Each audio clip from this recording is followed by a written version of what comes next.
Hi, I'm Kat Kalashian for Live and Invest Overseas, and today we're talking Portugal, specifically Portugal's historical villages. These are the little corners of Portugal that most tourists, most people, in fact, even locals will miss. They essentially are a journey back in time through the country's borderlands. So when you picture Portugal, you probably imagine Lisbon's beautiful tiled streets, the riverside wine lodges in Porto, the beautiful Douro River, the sunny beaches of the Algarve with its gorgeous limestone cliffs. But in the 1990s, the country wanted to pinpoint and highlight a new side of the country, one that focused a little bit more on the history rather than just the beauty. So they decided to shine a spotlight on a very different part of the country, a little network of inland villages. So this is parts of Portugal that most people don't ever venture into near the Spanish border. And these are towns that were picked because they played an outsized role in the shaping of Portugal's history. Together, they offer this collective story that really sets them apart from every other historical town and village, of which Portugal has many. But these Aldeias Históricas de Portugal, which is their name in Portuguese, they offer this really unique blend of history, culture, natural beauty. They're like little living museums with ancient castles, fortifications, and traditional houses, all beautifully preserved, all very photogenic, of course. And together, they provide an immersive journey into Portugal's rich heritage and landscapes that appeal genuinely to history lovers and nature enthusiasts alike. So whether you're into hiking or into architecture and fortresses, these towns will give you something to keep you busy. They're usually perched on hilltops, of course, for, traditional safety reasons. So they're surrounded by these beautiful 360-degree views and gorgeous natural landscapes all around. Most of them date back to before Roman invasions, so long before Portugal was ever a nation, and they were the towns that kind of created the nation that is Portugal that we know today. So over all of the centuries since they've existed, they've served as these strategic military strongholds. And unlike many other historic towns scattered across the country, these villages were chosen not just for the charm, but for their shared legacy as this frontier of the country. Another thing that sets these villages apart is the cohesive preservation effort that has gone into them. So rather than restoring just one castle or one pretty old street in a village, the initiative, which was done both with the Portuguese government and with the local municipalities, they decided to focus on entire villages. So the fortresses, the churches, homes, the traditional paving on the streets and the sidewalks. They created these living environments that feel like open-air museums, but where people are still living, farming, and keeping traditions very much alive day to day. And each village also tells a different chapter in Portuguese history, which is where it gets really interesting to visit them yourself. So, for example, Belmonte preserves Jewish heritage. It's a unique spot in Portugal for the Jewish faith, with a community that had practiced in secret for centuries. Monsanto, on the other hand, is striking for its integration of granite boulders of the landscape into its daily architecture. Piódão, with its schist stone houses that cascade down the mountainside, has often been called a living nativity scene because that's what it looks like from afar. And Almeida is defined by its very rare star-shaped fortress, of which there are only so many in the world, and this is one of Europe's best preserved. Together, they highlight all of the diversity within Portugal: the Roman ruins, the Templar castles, the Manueline flourishes, the crypto-Jewish synagogues, the Baroque fortifications, all woven into this landscape of mountains, rivers, and borderlands. So for travelers, these villages offer more than just sightseeing. They open a window into a true chapter of Portugal's daily life, a slower pace where festivals, local crafts, and seasonal foods are central to everyday life, not just kind of a tourist gimmick. They also stand as a model of sustainable and rural tourism, revitalizing communities and preserving the authenticity in these communities. And when you're visiting these, you can be sure that at almost any time of year, there's going to be something really interesting to check out here. So the annual choices of events, for example, range from local fairs to religious festivals to medieval reenactments. Lots of music and food and dancing and fun in any case, no matter what the celebration is. They're the perfect excuse for a scenic road trip, and hikers are sure to enjoy the trails in and around these locations as well. Some tips on visiting these villages. Each village has unique traits. These are, each one was influenced by a range of cultures and time periods, which include Gothic, Roman, Manueline, but all at different times and different people at different times. So each village has its own traditions, local crafts, gastronomy, and each one really is its own little slice of Portuguese culture. The best times to visit are going to be in the spring and autumn when the weather is pretty mild.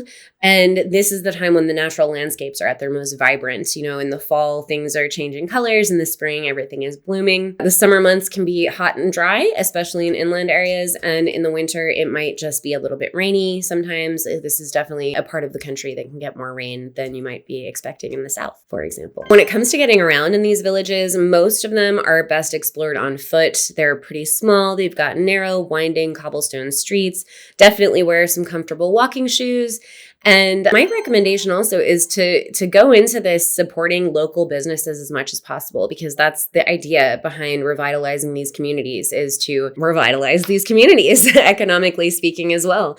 So stay in local accommodations. Local guest houses are often called casas de campo, and these provide a really, really authentic hospitality service. Eat in the local mom and pop restaurants, purchase the local crafts from the guy making them on the corner of the street, and that's what really keeps these villages thriving. Also keep in mind that these aren't reenactments. These are where people are really living. So have a bit of respect. These villages are homes to small communities, and it's important to respect the local customs and the ways of life. So be mindful, for example, if you're taking photos of somebody's house and somebody's in front of their door or in their window. And I want to introduce you to a few of these villages in particular, but first, I do want to let you know that I have just published my first book. I'm very proud. It's hot off the presses and now available for purchase. It's called Living in Portugal, Your Guide to the Good Life in the Old World. It's a really fun read, or I hope it's as much fun to read as it was fun to put together.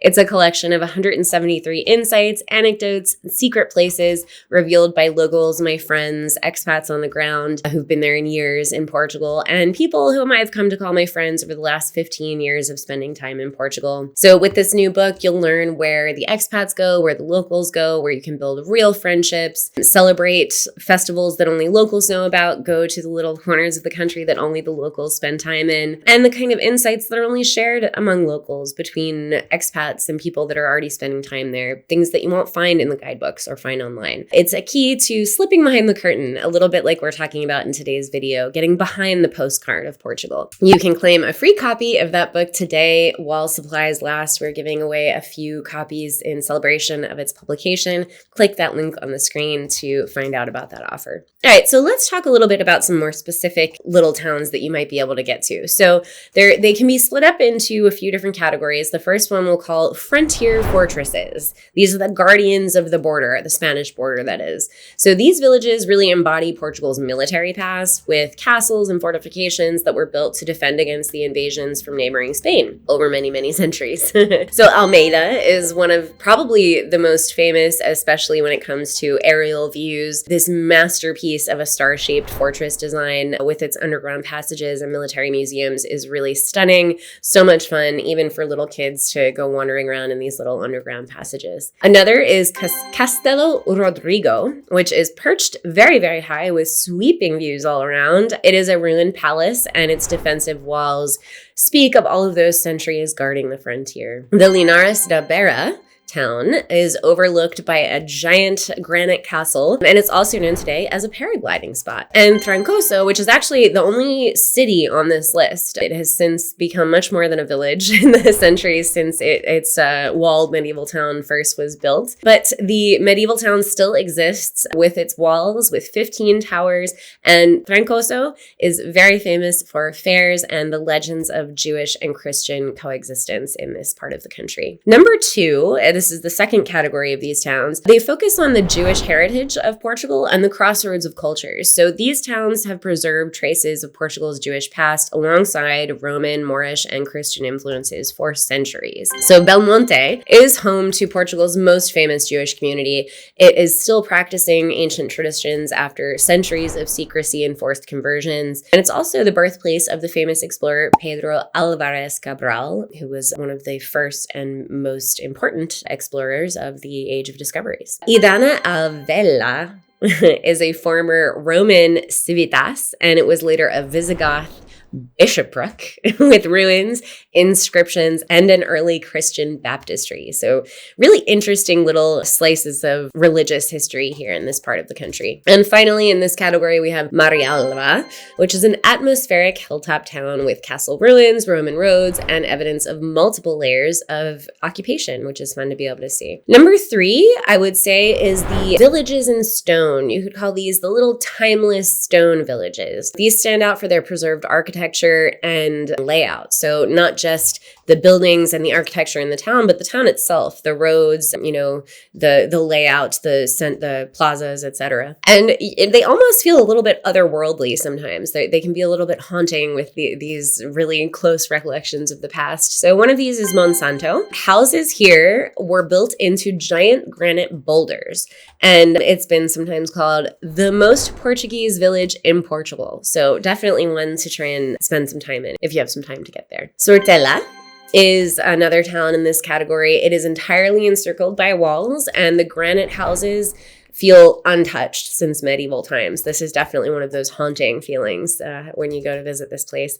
And then Piódão is a mountain village made of schist stone, and it's got these beautiful blue trimmed windows all throughout all of the architecture of the village. And they say it resembles a nativity scene when seen from afar, when you see all these little houses cascading down the mountain with all of their uniform blue trim. Finally, I would say that the last category is the natural beauty, and some villages are best experienced through their connection with the surrounding nature, with the landscape that surrounds it. So Castelo Novo, I would say, is the winner in this category. It is nestled in the Serra de Garuna Mountains, which are not too far from the Serra de Estralas Mountains, which are the very well-known Portuguese mountains. Here, there is a ruined castle built by the Knights Templar, Baroque fountains, and a really beautiful, tranquil village charm. So the Aldeias Históricas de Portugal are more than just beautiful backdrops. They remind us that the heart of Portugal is not just in its famous cities or on its beautiful, stunning coastlines, but also in these rugged borderlands, these little villages where history has been written for centuries. And what makes them unique is not just their age or their architecture, but the fact that they were chosen, restored lovingly, and united as a living heritage project that aims to be a sustainable source of tourism for decades to come. It's a deliberate act of preservation that allows modern travelers these days to step into a story that spans through the Romans, the Moors, the Templars, the Jews, the Portuguese kings, and so many more cultures and people that spent their time in these little corners of the country. For anybody seeking to understand Portugal beyond the postcards, these historical villages offer an unforgettable journey into the roots of the nation, its struggles, and its resilience.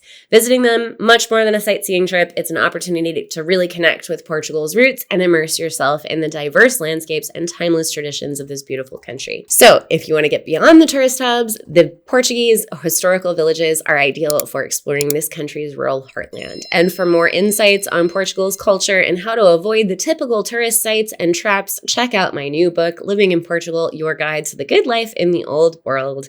Happy trails.